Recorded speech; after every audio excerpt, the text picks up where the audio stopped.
आज की free online class में आप सभी प्यारे प्यारे बच्चों का एक बार फिर से स्वागत है। मैं आशीष सर आपके लिए लेके आया हूँ वीडियो वर्कशीट नंबर 13। डेट की बात करें तो 10 नवंबर की। पाठ का नाम चिट्ठियों की अनूठी दुनिया। पाठ का अगला भाग हम आज की वीडियो में पढ़ने वाले हैं। साथ ही समझेंगे हम चिट्ठियों के बारे में और कुछ नई नई जानकारी, नई नई बातें जो कि आज से पहले आपको नहीं पता रही हो। अगर आपकी पुरानी कोई वीडियो वर्कशीट की छूट गई हो तो लिंक आपको डिस्क्रिप्शन में मिल जाएगा। आप सीधे जाके वहां से हमारी पुरानी वीडियो भी देख सकते हैं ताकि आपको पूरा चैप्टर समझ में आए। यहाँ पर आज की वीडियो में हम जान लेंगे। इससे पहले वीडियो को लाइक कर दीजिए क्योंकि आपके लिए लाइक मैं अपने लिए गुरु दक्षिणा समझ लेता हूँ। तो चलिए शुरू करते हैं। वास्तव में पत्र किसी दस्तावेज से कम नहीं है। दस्तावेज यानी कि डॉक्यूमेंट जिन्हें कि हम संभाल के रखते हैं, तो पत्र भी उन्हें डॉक्यूमेंट की तरह है। क्यों? क्योंकि पंत के 200 पत्र वचन के नाम ये किताबें हैं। साथ में देखो निराला के पत्र हमको लिखे है कहाँ, और पत्रों के आईने में जो स्वामी दयानंद सरस्वती है, इनसे समेत न जाने कितनी पुस्तकें आपको मिल जाएंगी जो पत्रों पर आधारित है। आप अनुमान लगाएंगे कि एक पत्र नहीं, दो नहीं, सैकड़ों और हजारों पत्र जब लिखे होंगे तब जाके ये किताबें बनी होंगी। लेकिन पूरी किताबें छप गई। कहा जाता है कि प्रेमचंद खास तौर पर नए लेखकों को प्रेरक जवाब देते थे, यानी कि मोटिवेशन के जब लेटर आते थे तो वो जवाब दिया करते थे। इसके साथ ही कहते हैं कि प्रेमचंद पत्रों के जवाब देने में बड़े मुस्तैद रहते थे, यानी कि हमेशा आगे रहते थे, झट से वो जवाब दिया करते थे। और इसी प्रकार आप नेहरू को लीजिए, महात्मा गांधी जी को ले लीजिए, रविन्द्रनाथ टैगोर के पत्र भी बहुत ही प्रेरक हैं। इन्होंने भी ऐसे पत्र लिखे जो आज के संदर्भ में बहुत गजब का मैसेज देते हैं। महात्मा और कवि के नाम से महात्मा गांधी और रविन्द्रनाथ टैगोर के बीच में पत्र लिखे गए थे। कब? 1915 से 1941 के बीच में। और ये हुआ समाचार पत्र संग्रह प्रकाशित हुआ, यानी कि इन दोनों ने इस दौरान पत्र लिखे थे एक दूसरे को, जिनमें कि बहुत से नए तथ्य यानी कि नई नई खोज, नए नए सत्य, उनकी मनोदशा आपस में। रविन्द्रनाथ टैगोर और महात्मा गांधी ने एक दूसरे को लेटर लिखे थे, उनकी मनोदशा थी, वहां पर उनका लेखा जोखा भी मिलता है। तो देखो ये भी पूरी किताब छप गई जहां पर कि पूरा संग्रह हो गया। संग्रह यानी कि इतने पत्र लिखे इन्होंने कि उसे हम संग्रह मानेंगे। और ये भी 1915 से 41 के बीच में। बहुत बड़ी बात है कि लगभग कितना दौर बीच में गुजरा होगा। इन्होंने दोनों ने आपस में एक दूसरे को लेटर लिखे। साथ में देखो पत्र व्यवहार की परंपरा भारत में बहुत पुरानी है।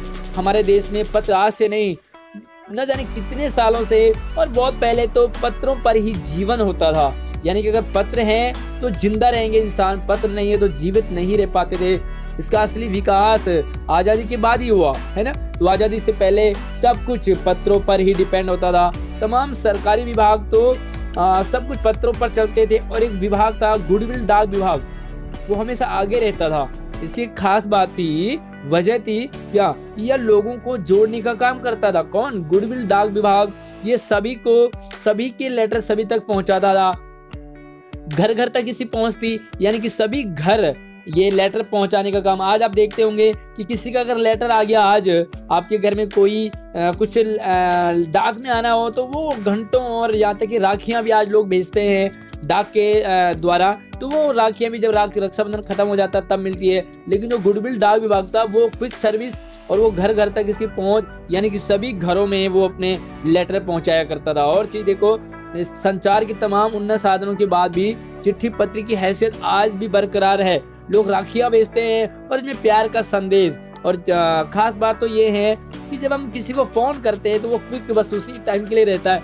लेकिन लेटर हमारे दस्तावेज क्यों है? क्योंकि हम संभाल के रखते हैं लेटर्स को लंबे टाइम तक।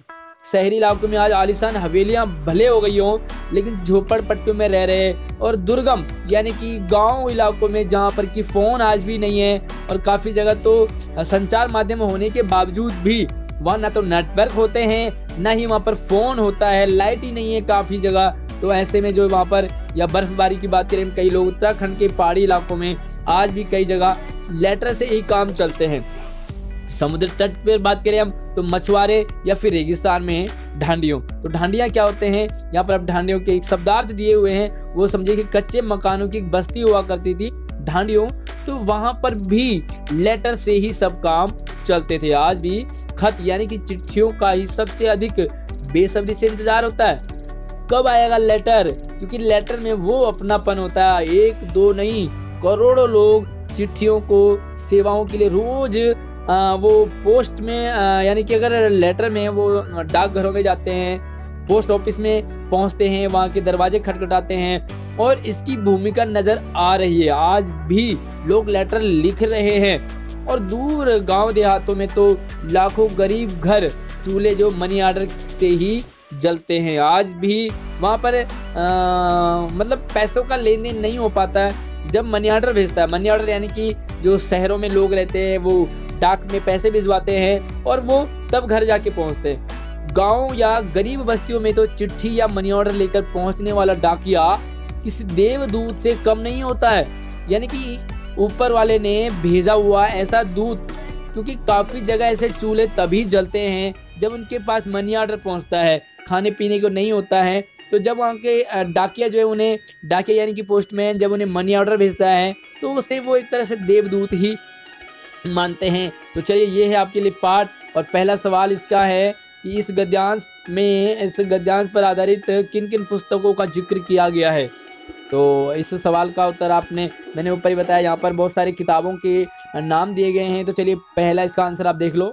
तो ये कुछ किताबें हैं जिस इस पाठ में नाम आया इस गद्यांश में पत्र पर आधारित पुस्तकों में, जैसे 200 पत्र वचन के नाम, ये एक किताब है, पूरी ग्रंथ है। साथ में देखो दूसरा है हमको लिखियो है कहाँ, ये भी एक एडिक्शन है। साथ में देखो पत्रों के आईने में स्वामी दयानंद सरस्वती आदि पुस्तकों का उल्लेख किया गया है। तो यहाँ पर ये किताबें लिखी गई है। कोई और किताब आपको याद आ रही हो तो हमें कमेंट बॉक्स में भी आप अपना एक्सपीरियंस जरूर शेयर कीजिए, चिट्ठी लिखने का एक्सपीरियंस। अगला सवाल, महात्मा और कवि नाम से किनके बीच पत्राचार का संग्रह के रूप में प्रकाशित हुआ, और यह प्रकाशित कब हुआ, पत्राचार कब हुआ। तो देखो यहाँ पर पत्रों के ही नाम से कुछ महात्मा और कवि के नाम से, तो आंसर देखो। तो इस तरह से आप आंसर लिख सकते हैं, महात्मा और कवि। तो महात्मा कहते हैं गांधी को, कवि कहते हैं रविंद्रनाथ टैगोर को। इनके नाम बीच में पत्राचार का संग्रह संपादित हुआ है। यह पत्राचार सन 1915 से और 1941 के बीच में हुआ। इसमें बहुत से नए सत्य और उनकी मनोदशा यानी कि मन की बातें, उनका वर्णन किया गया संग्रह है। तो आज भी आप अगर इसे पढ़ेंगे तो आपको लगेगा महात्मा गांधी और कवि रविंद्रनाथ टैगोर के बीच में क्या बातें हुआ की थी और कैसे इन दोनों के आपसी रिलेशन थे, वो पत्रों के माध्यम से आज पता चलता है। तीसरा सवाल है, डाकिये को देवदूत के रूप में क्यों देखा जाता है। आज भी गांव देहात में आज टाइम बहुत बदल गया है, फिर भी आज भी लोगों के घर के चूल्हे मनी ऑर्डर के कारण ही जला करते हैं। और ये मनी ऑर्डर पूरी तरह डाकिये पर निर्भर हैं। डाकिया आएगा तो मनी ऑर्डर लाएगा और मनी ऑर्डर आएगा तो घर के चूल्हे जलेंगे। इसी वजह से डाकिये को लोग देवदूत या भगवान ही समझा जाता है। आज भी जब डाकिया आएगा, मनी ऑर्डर लाएगा तो घर के चूल्हे जलेंगे, चूल्हे जलेंगे तो खाना बनेगा और खाना बनेगा तो जिंदा रह पाएंगे। आज भी चाहे इतने टेक्नोलॉजी आ गई हो, लेकिन फिर भी आज काफी जगह ऐसी हालत बनी हुई है। अगला सवाल है, लोगों को जोड़ने का काम कौन करता है और कैसे। यहाँ पर पत्र मत लिख देना क्योंकि इसका सही आंसर मैं आपको बता देता हूँ। तो लोगों को जोड़ने का काम गांव देहात में